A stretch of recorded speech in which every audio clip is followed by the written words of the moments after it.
अस्सलाम वालेकुम। मैं हूं आपका टीचर नसीम और आज के लेक्चर में हम पढ़ने जा रहे हैं dimension of physical quantities.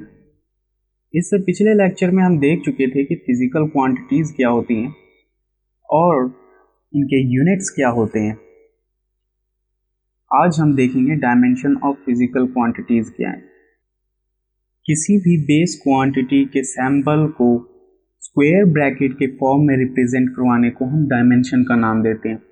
Suppose कर लें हमारे पास एक फिजिकल क्वांटिटी है लेंथ और इसके लिए सिंबल हम यूज़ करते हैं कैपिटल एल। अब अगर इस एल को हम स्क्वायर ब्रैकेट के अंदर लिख दें तो इस चीज़ को हम डायमेंशन का नाम देते हैं।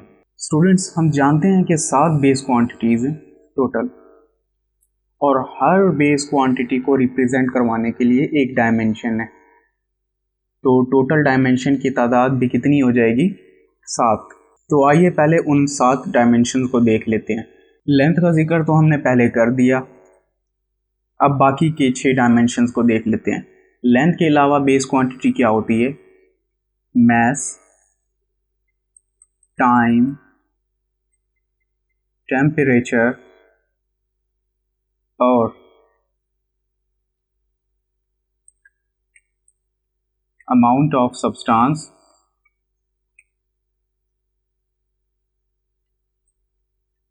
Current, luminosity. ठीक है, ये 7 पूरे हो चुके हैं। मास के लिए हम डायमेंशन यूज़ करते हैं स्क्वायर ब्रैकेट के अंदर कैपिटल एम। टाइम के लिए यूज़ करते हैं कैपिटल टी। अब क्योंकि हमने टाइम के लिए कैपिटल टी यूज़ कर लिया है तो टेम्परेचर के लिए हम कैपिटल टी यूज़ नहीं कर सकते। टेम्परेचर के लिए हम कैपिटल के यूज़ करते हैं, के फॉर केल्विन, या फिर सम टाइम हम थीटा भी यूज़ करते हैं। दोनों ही यूज़ कर सकते हैं। इसी तरह से अमाउंट ऑफ सब्सटेंस के लिए हम यूज़ करते हैं कैपिटल एन स्क्वायर ब्रैकेट के अंदर। करंट के लिए सम टाइम हम कैपिटल ए यूज़ करते हैं और सम टाइम आई, बोथ ही यूज़ कर सकते हैं। ल्यूमिनोसिटी के लिए क्योंकि इसका यूनिट कैंडेला है तो उसी निस्बत से हम कैपिटल सी यूज़ करते हैं।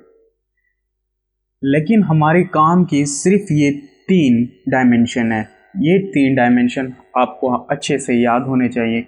ज़्यादातर प्रॉब्लम्स में हम सिर्फ इन ही 3 डायमेंशन को यूज़ करेंगे और अपने तमाम प्रॉब्लम्स को सॉल्व करेंगे। तो स्टूडेंट्स, ये तो बात हो गई बेस क्वांटिटीज़ के डायमेंशन के, लेकिन ड्राइव्ड क्वांटिटीज़ के डायमेंशन का क्या?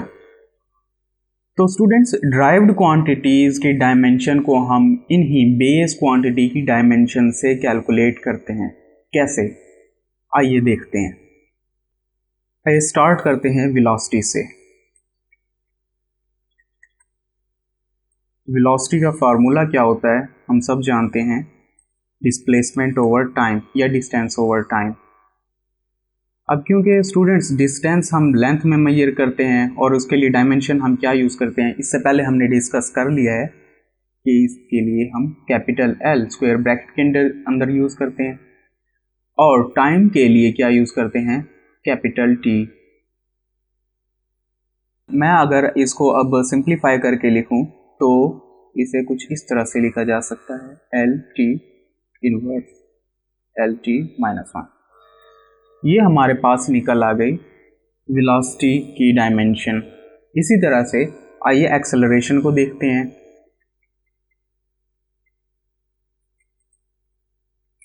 अब एक्सेलरेशन का फार्मूला क्या है, वेलोसिटी ओवर टाइम, और वेलोसिटी की डायमेंशन क्या है ये हमने कैलकुलेट कर लिया है। तो इसको सिंपली यहाँ पर सब्स्टिट्यूट कर देते हैं, एल टी माइनस 1, और टाइम के लिए हम क्या डायमेंशन यूज़ करते हैं, कैपिटल टी। अब इस इक्वेशन को फिर से सिंप्लीफाई करें तो ये हमारे पास कुछ इस फॉर्म में आ जाएगी, एल टी माइनस 2। अब हमारे पास एक्सेलरेशन की भी डायमेंशन निकल आए। इसी तरह से फोर्स को देख लेते हैं। फोर्स का फार्मूला क्या होता है, F is equal to m a. A यहाँ पर एक्सेलरेशन है, एम मास है। मास के लिए हम कैपिटल M यूज़ करते हैं और एक्सेलरेशन की डायमेंशन यहाँ पर ये देखें अभी हमने कैलकुलेट किया, तो इसे यहाँ पर सब्स्टिट्यूट कर देते हैं LT-2 और हमारे पास फोर्स की डायमेंशन भी निकल आई। स्टूडेंट्स, इस तरह से ड्राइव्ड क्वांटिटीज़ की डायमेंशन को कैलकुलेट करने को हम डायमेंशनल एनालिसिस का नाम देते हैं।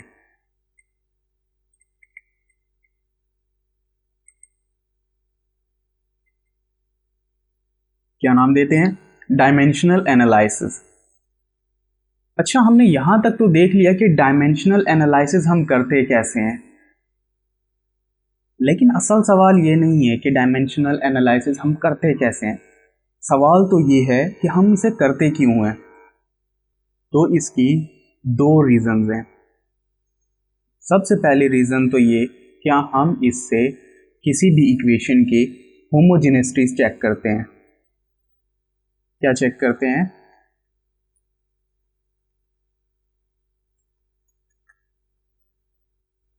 होमोजेनिटी। तो अब ये आखिर होमोजेनिटी क्या है? सपोज कर ले मेरे पास दो इक्वेशन हैं A और B। अगर इन दोनों के डायमेंशन आपस में सेम है तब हम कहेंगे कि ये दोनों इक्वेशन आपस में होमोजेनियस हैं। ठीक है, अब हमें ये तो पता चल गया कि कौन से इक्वेशन आपस में होमोजेनियस होंगे और कौन से नहीं, लेकिन सवाल ये है कि आखिर ये होमोजेनिटी क्या है। अगर दो इक्वेशन आपस में होमोजेनियस हैं तो इसका मतलब ये है कि बज़ाहिर इनकी फिज़िकल प्रॉपर्टीज़ और इनके फार्मूलाज तो डिफरेंट हो सकते हैं, लेकिन इनकी बेसिक नेचर हमेशा सेम रहेगी। मैंने क्या कहा?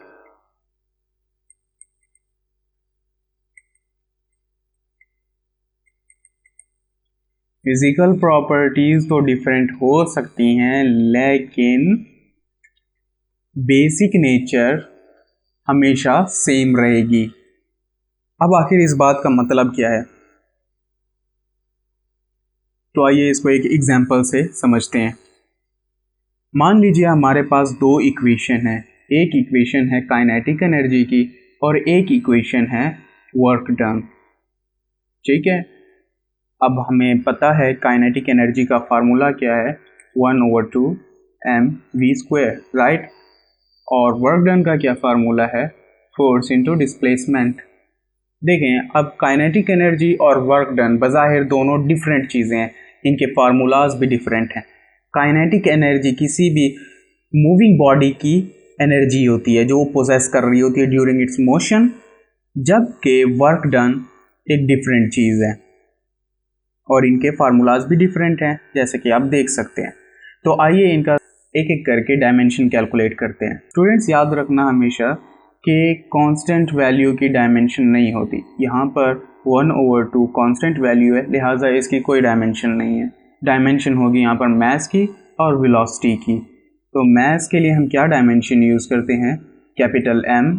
और वेलोसिटी की डायमेंशन क्या होती है, ये हमने थोड़ी ही देर पहले कैलकुलेट किया था, LT-1, राइट। अब देखें यहाँ पर वेलोसिटी के ऊपर स्क्वायर है, तो यहाँ पर भी हम स्क्वायर लगा देते हैं। या फिर इस इक्वेशन को मैं कुछ इस तरह से लिख सकता हूँ, L² T−1², राइट। अब मैं इसको मज़ीद सिंप्लीफाई कर देता हूँ, यानी M को,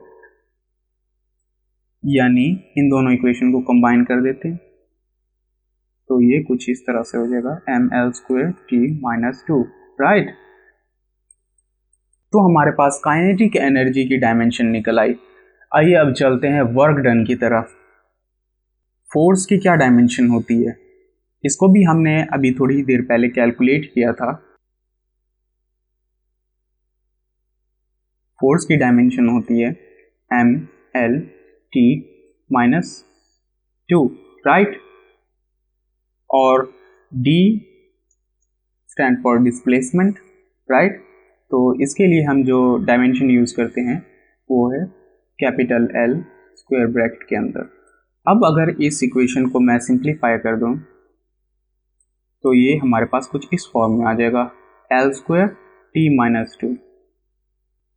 अब स्टूडेंट्स इन दोनों डायमेंशन को चेक करें, ये दोनों डायमेंशन एग्जैक्टली सेम है, जबकि वर्क डन और काइनेटिक एनर्जी बज़ाहिर ये एक डिफरेंट चीज़ है, इनके फार्मूलाज भी डिफरेंट हैं, इनकी फ़िज़िकल प्रॉपर्टीज़ और डेफिनेशन भी डिफरेंट है, लेकिन इसके बावजूद भी इनके डायमेंशन सेम है।